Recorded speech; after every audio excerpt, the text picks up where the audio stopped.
ਉਹ ਕਦੀ ਸਾਡੇ ਦੇਸ ਵੀ ਆ ਡੋਲਾ, ਕਦੀ ਸਾਡੇ ਦੇਸ ਵੀ ਆ ਡੋਲਾ।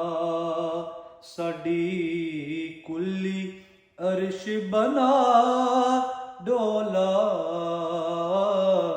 ਉਹ ਕਦੀ ਸਾਡੇ ਦੇਸ ਵੀ ਆ ਡੋਲਾ। ਤੇ ਜੇ ਸੋਹਣਾ ਮੇਰੇ ਵੇੜੇ ਆਵੇ ਤੇ ਮੈਂ ਸਦਕੇ ਹੋ ਜਾਵਾਂ।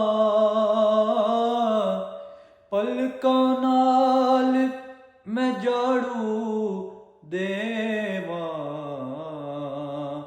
ਨਲ ਦਿਲ ਦੀ ਸੇਜ ਵਿਛਾਵਾਂ। ਤੇ ਹਾਕ ਮੁਕੱਦਸ ਕਦਮ ਸੋਹਣੇ ਦੀ, ਉਹਨੂੰ ਚੁੰਮ ਚੁੰਮ ਸੀਨੇ ਲਾਵਾਂ। ਆਜ਼ਮ ਯਾਰ ਜੇ ਮਿਲ ਪਵੇ ਸੋਹਣਾ, ਉਹਨੂੰ ਰੋ ਰੋ ਹਾਲ ਸੁਣਾਵਾਂ। ਉਹ ਕਦੀ ਸਾਡੇ ਦੇਸ ਵੀ ਆ ਡੋਲਾ, ਸਾਡੀ ਕੁੱਲੀ ਅਰਸ਼ ਬਣਾ